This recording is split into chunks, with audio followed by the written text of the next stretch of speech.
గతంలో వెంకీ మామ ఎన్ని సినిమాలు చేసినా సంక్రాంతికి వస్తున్నాం సినిమాకు వచ్చినంత క్రేజ్ మాత్రం ఏ సినిమాకు రాలేదని చెప్పాలి. మల్టీ స్టారర్ చేసినా సరే ఇంత హడావిడి ఎప్పుడూ జరగలేదు. ఈ సినిమా ప్రమోషన్స్ విషయంలో వెంకటేష్ చాలా హుషారుగా పాల్గొన్నారు. ప్రతి ఈవెంట్ కు వెంకటేష్ అటెండ్ కావడం, దానికి మీడియాలో కూడా ఎక్కువగా హడావిడి జరగడం వంటివి జరిగాయి. ఇక సినిమా రిలీజ్ అయిన తర్వాత ఫ్యామిలీ ఆడియన్స్ ను బాగా ఎంటర్టైన్ చేసింది. యాక్షన్ సినిమా డాకు మహారాజ్, అలాగే యంగ్ హీరో రామ్ చరణ్ సినిమాల కంటే ఈ సినిమాను ఫ్యామిలీ ఆడియన్స్ ఎక్కువగా ఇష్టపడ్డారు. గోదావరి జిల్లాలో కూడా డామినేషన్ కంటిన్యూ చేసింది సంక్రాంతికి వస్తున్నాం. సినిమా వసూళ్ల పరంగా ఒక రకంగా దిల్ రాజును భారీ నష్టాల నుంచి ఈ సినిమా బయటకు లాగింది అనే క్లారిటీ వస్తుంది. ఈ సినిమా సక్సెస్ ను మూవీ యూనిట్ మొత్తం ఎంజాయ్ చేస్తుంది.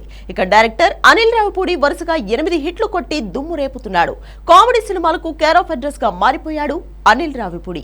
ఈ సినిమాలో నటన పరంగా కూడా వెంకటేష్ అలాగే ఐశ్వర్య రాజేష్ ఇద్దరు ఆడియన్స్ ను కంప్లీట్ గా ఎంటర్టైన్ చేశారు. ఇక ఈ సినిమా వసూళ్లు కూడా భారీగానే ఉంటున్నాయి. సినిమా క్రేజ్ ని దృష్టిలో పెట్టుకున్న నిర్మాత దిల్ రాజు సినిమాకు భారీగా థియేటర్లను తీసుకునే పనిలో పడ్డారు.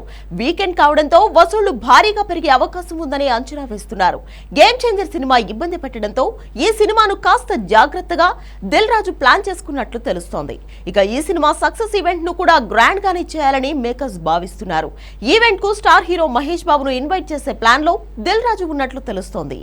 ఈ సినిమా గురించి సోషల్ మీడియాలో మహేష్ బాబు ట్వీట్ కూడా చేశాడు. ఆ ట్వీట్ కు చాలా మంచి రెస్పాన్స్ రావడమే కాకుండా మహేష్ బాబు అభిమానులు కూడా వెంకటేష్ సినిమాను చూడడానికి ఇంట్రెస్ట్ చూపించారు. ఇక హైదరాబాద్ లో జరగబోయే సక్సెస్ మీట్ కు మహేష్ బాబును పిలుస్తున్నారు. సోషల్ మీడియాలో దీనికి సంబంధించి పెద్ద హడావిడి జరుగుతోంది.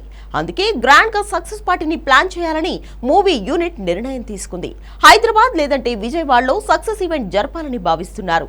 అన్ని కుదిరితే ఈ ఈవెంట్ కు రామ్ చరణ్ కూడా వచ్చే ఛాన్స్ ఉంది అనే టాక్ వినబడుతోంది.